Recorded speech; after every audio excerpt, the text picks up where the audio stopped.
I said to myself, this is the Holy Grail of marketing. The Holy Grail of Marketing framework is a holistic approach. Every pillar of the framework, you have to hit them, or you're going to leak ad dollars, marketing dollars right out the window. Marketing is about distilling your message, capturing the white space, identifying that white space in the marketplace where there's an unfulfilled need, and coming up with a unique selling proposition. There's less risk using this framework. It starts from knowing the right business for your offering. If you know how your unique selling proposition matches up with it, your risk factor goes way down. This is the Relentless Pursuit of Winning podcast, where we are here to educate, equip, and inspire people to build extraordinary companies. We're so glad you're here. Don't forget to like, subscribe, and hit the bell so you can get updates every time we drop a new episode. Now, let's get it started. Guys, welcome to another episode of the Relentless Pursuit of Winning podcast. My name is Rick Meekins. I'm going to be your host as usual. And in the studio, we have Greg Licciardi. I'm so happy to be here, Rick. Thank you for having me on the show. I'm so glad you're here as well. I'm excited about our topic. I love talking about marketing, and we are talking to the author of the Holy Grail of Marketing. Now, folks, do me a favor. If you haven't done it already, I would love it. I would be honored if you would like, subscribe, and hit the bell so every time we drop a new episode, you get an update. Now, with that out of the way, let's get it started. Greg, can you do us a favor? Can you tell us a little bit about who you are, what you do, why you do what you do? Sure. So I have been teaching marketing at Fordham and Seton Hall for the past 10 years. I'm a passionate marketer. I've worked at top brands such as American Express, Univision, IDG. I'm currently Vice President of Partnerships at the ANA, the Association of National Advertisers. I teach at night. I'm an adjunct professor and I do a lot at once. So 2 years ago, I came up with the idea of writing a book, and I'm excited to speak with you about that today. Awesome. What got you into marketing? Well, I went to Rutgers undergrad, and I'm one of 7 kids. All 7 of us graduated from Rutgers. They did a picture of us in the Alumni Quarterly. I always like to say that because it's very special. That's But awesome. I worked for the college newspaper, the Daily Targum, and I sold ads in it. And I just, since then I got a job out of school at a small boutique ad agency and then moved to the media side. Yeah. Wow. Cool. And so you've been doing this for what, 30 years? 30, something like that? I don't want to give away my age. A They good keep doing amount of that to time. me. Like, I'm on these shows and they're like, Rick's been doing this for like 30 years. I'm just like, Yeah. geez. Yeah. I'm just I've there been with doing you. it long enough, to know it's, know where the opportunities and the non-opportunities are. I feel you. Let's do this. Let's start really base level. What is marketing? What does that mean? What are the benefits? Why does a company need to s- invest in marketing versus, I don't know, bare knuckling, networking, et cetera, et cetera? Talk to me about that. Yeah. So that's an important question that goes into the foundation of my book, because a lot of my readers, a lot of the companies that I do master classes at are startups, are newly founded businesses, or businesses that want to jumpstart themselves. They have an investment, they've made an investment in their business, but how do they get to the next level? You can hire great people, of course, that's paramount, getting the right people together, but then it's how do you distill your message? I mean, marketing is about distilling your message, capturing the white space, identifying that white space in the marketplace where there's an unfulfilled consumer or business need, and really coming up with a unique selling proposition that delivers on that need, and doing that in a way that is crystallized, cross-platform, in a way that really distinguishes your unique selling proposition. So when I came up with the idea for the Holy Grail of Marketing, I'll be completely honest, okay? I became a fast food junkie during the pandemic. I got hooked on Wendy's. I love Okay. their chicken sandwiches. I love their Yes. fries. I would Yes. I get off a Zoom call, I'd order, I'd go pick it up or before. And I noticed on Fridays at 11 a.m., I started getting Wendy's ads in my social feed. And I said to myself out loud, this is the holy grail of marketing. This is amazing. And, it's a framework that I've been teaching in my class, but the ability to reach the right person, Wendy's knew I'd been in there, the right Hmm. message, they're sending me timely offers in the right environment in my social feeds where I'm engaged, the the right time, right? Right before lunch, the right message, delivering the right outcome because I'm not going to Burger King or McDonald's. I'm going back to Wendy's. And Yeah. so there were two other areas. So one was this like epiphany I had. Second was with the breakneck speed of marketing today, I saw a need, that white space out there, right? I saw the need for a framework that would be the North Star to guide brands, guide marketers as they move through this complex marketing time that we're in. The third thing that I noticed was as AI is increasingly dazzling brands, I'm sure, Rick, you're working with all your founders on how to use AI and implement it quickly so that they can get a leg up. But as brands quickly become dazzled by AI, what's being lost and what's being risked is that emotional connection they have with their customers and their consumers.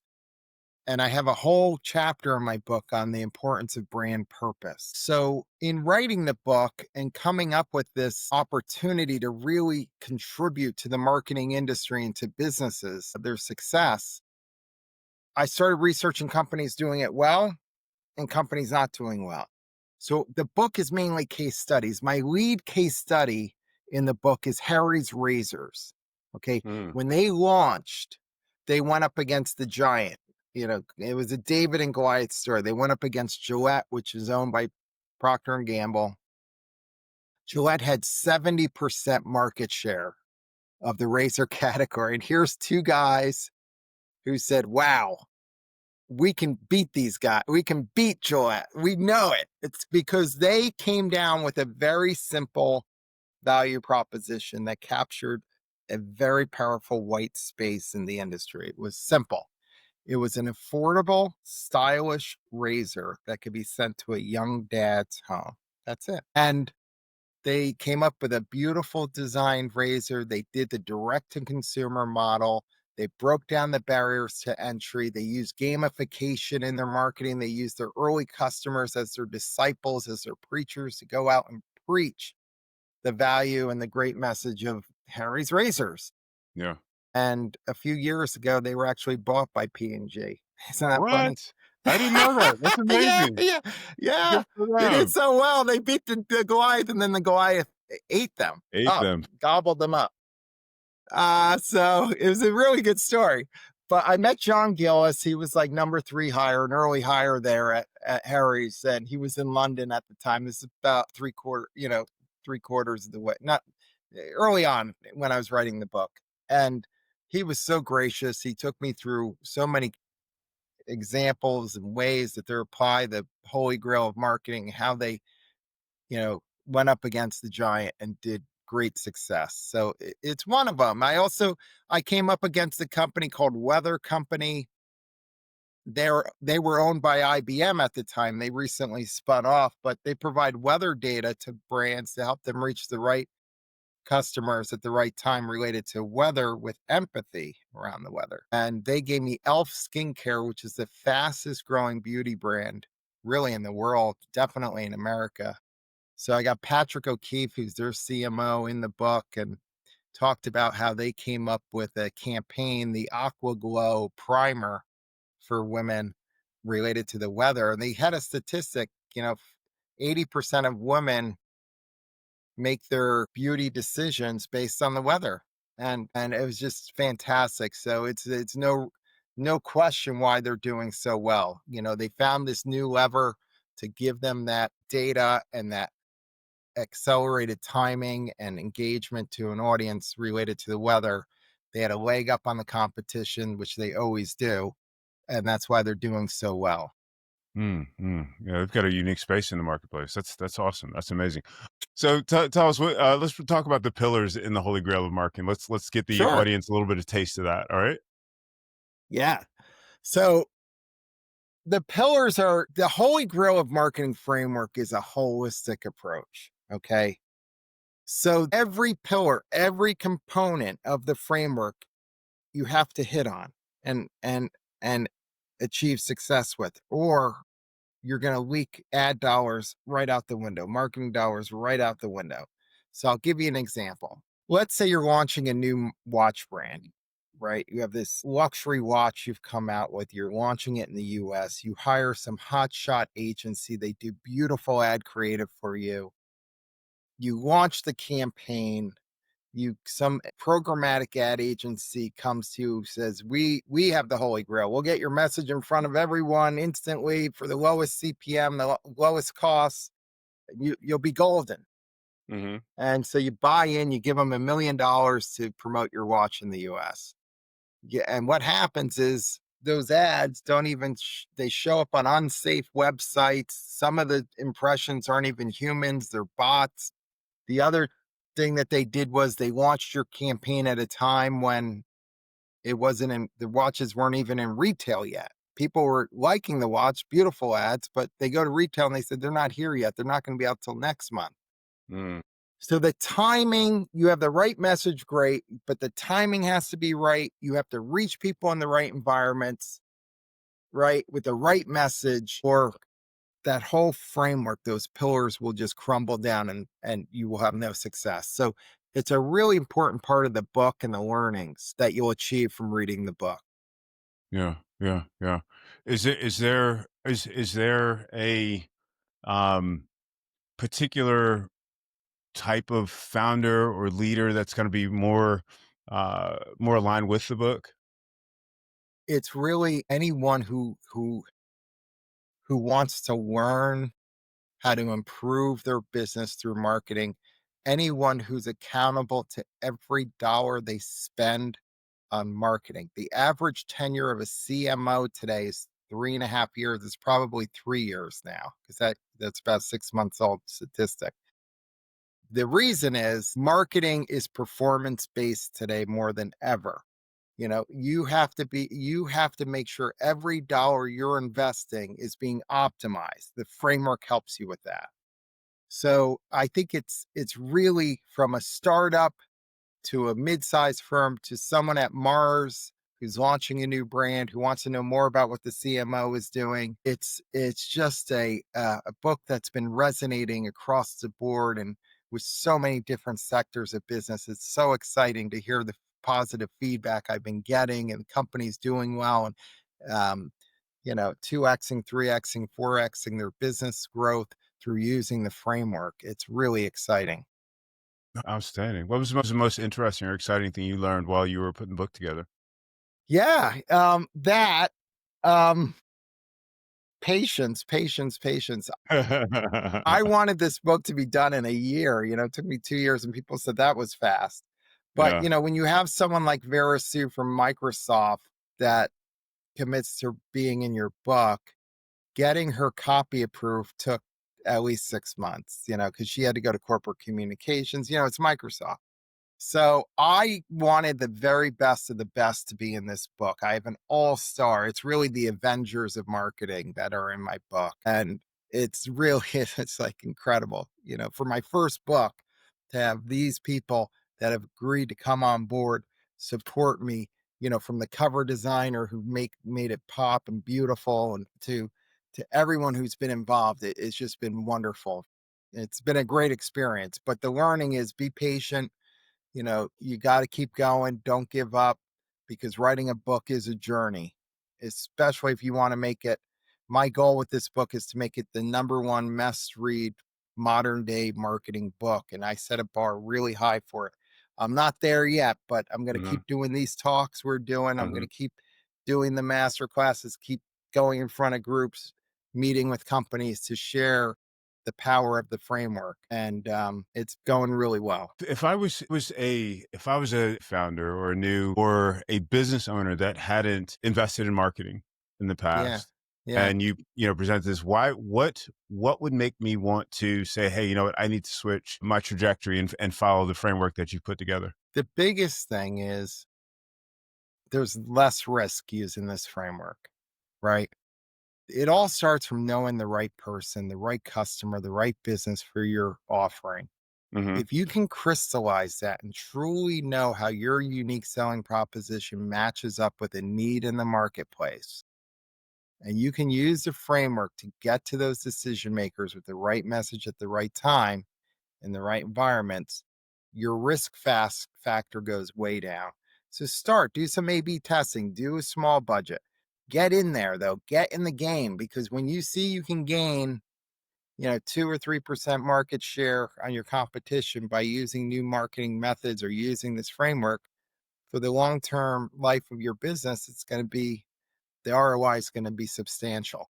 One of the questions I often hear people talk about is really defining what their unique selling proposition is going to be. Do you have a recommendation on how people might approach that? One of the challenges I see, especially with younger founders, is really being able to identify what their unique selling point is or Yes. unique selling proposition. I hear a lot of times they talk about features and benefits. They talk about they have aspirational goals or whatever it is. But how does a company really do that very, very well? How do they figure out what it is that's going to make them unique in the marketplace? You're working with great firms and people like you, Rick, that can help coach them, really, because it's not something you can think you know what it is, but you really need some outside help sometimes.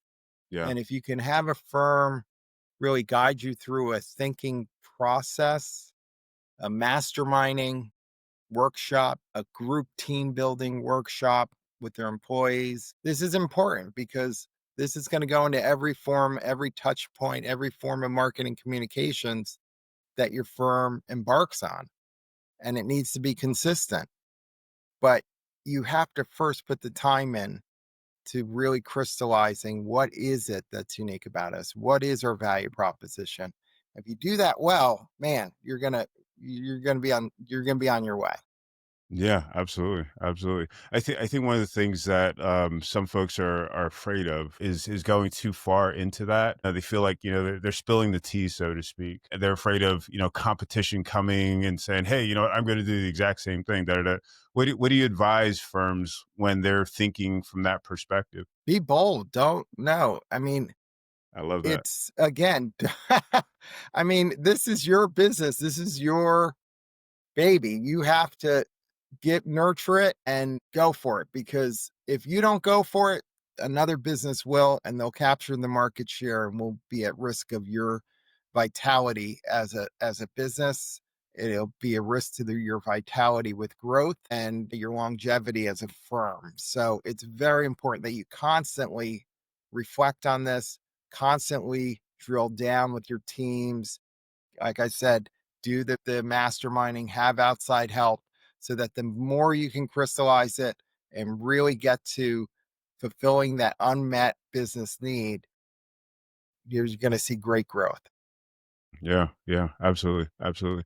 What do you see as some of the biggest challenges that some of the firms you've worked with or wrote about had with regard to their overall marketing program? Yeah. So my book is more, large scale, looking at companies like Nike and brands that, in their marketing campaigns, how their messaging was it correct at the right time? Did it embody their brand ethos? Right.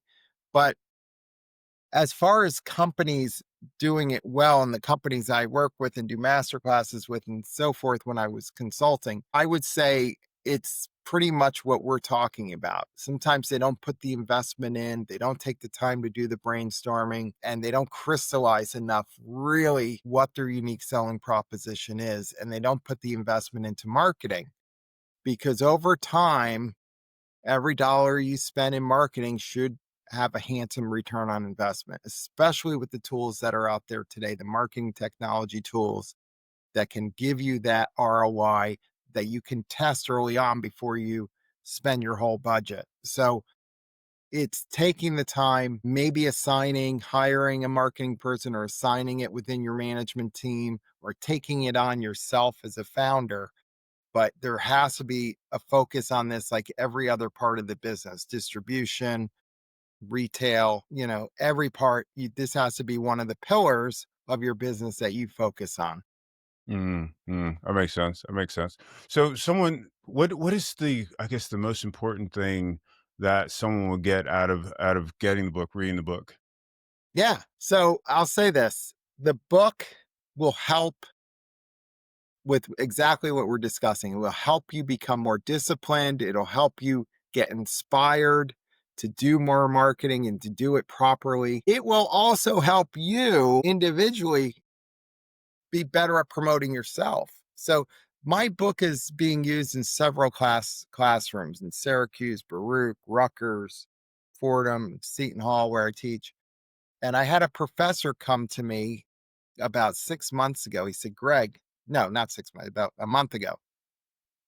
And he said, Greg, I'm using your book in the classroom, but I'm not using it for marketing. I actually took the book and I assigned it to my students to have them demonstrate how they're using the Holy Grail of Marketing framework to find a job, an internship. And I was like, whoa, that's pretty cool. And it goes back to my roots as a coach, and it's if you can come up with a unique selling proposition for yourself, the Mhm. elevator pitch, get it to the right audience, the right people at the right time in the right environments, you'll optimize your ability to find a job. It really is powerful. So I think the book itself, the best thing that someone reading this book is that they'll get is it'll make you be more open-minded. It'll make you think more about your marketing. It'll get you excited to do more marketing, which is always a positive thing. And it'll get you up to date on the current marketing trends of marketing in the modern day marketing world. And AI is a big and is a part of my tagline, how to optimize for marketing success using AI and beyond. What kind of tips would you give to someone that is thinking about using AI with their marketing activities? I would just say move forward cautiously, embrace it, learn, educate yourself on all the tools, all the different things happening with agents and how they can be put into workflows. But Mm. be cautious because you can't depend on AI to do your job. You still have to be involved. You have to be fully involved and really keep an eye on it and keep that human element involved in the execution of your AI campaigns. What how do why do people need to keep their finger on that pulse? It's like, and this is, just a general question for folks, but I mean, if we're putting out content, all the time, and it seems to be aligned with our brand, it seems to be aligned with our messaging, et cetera, why not just use AI to produce all of it and, just get the mass amount of content in front of, our ideal market? And wouldn't that be great? Yeah. I mean, that's the holy grail of AI. Everyone would love that to happen so easily and quickly. Mhm. That's the promised land, right? But it's not always that easy. You really have to put the time in to curate inputs, to make sure you get the right outputs, to make sure that your marketing is consistent and showing up in safe and environments that are conducive to your marketing message. All of those things are paramount that you can't always rely on AI for. The contextualization of your message is so important. There are new marketing companies and tools out there that are focusing on this, but we're not there yet. You're doing some workshops and talks and that sort of thing. How do people learn about those, and what exactly are you doing? Well, I don't do as right now, since I work for the A&A and I teach at night, but companies have asked me to, can I speak to their teams or do these breakout sessions? I'm always open to it. So anyone could just go to holygrailofmarketing.com to learn more about me and the book. And, I'm on LinkedIn. Send me a note. And but holygrailmarketing.com is the place, my hub, where I post my Substack and everything that I do. These interviews, our interview will be posted there. And so I look forward to engaging with your audience, Rick. Happy to help in any way. Come on the show again. Anything you want to leave our audience with? Just, make sure you're maintaining that authenticity about your business and who you are, because that's the most powerful message you can deliver. So don't let that get lost to automation. That's fantastic. Greg, thank you so much for being on the My show. pleasure. Enjoyed our talk. As well. Thank you, Rick. You are quite welcome. You are quite welcome. Folks, thank you so much for watching or listening to another episode of the Relentless Pursuit of Winning podcast. We'll catch you next time.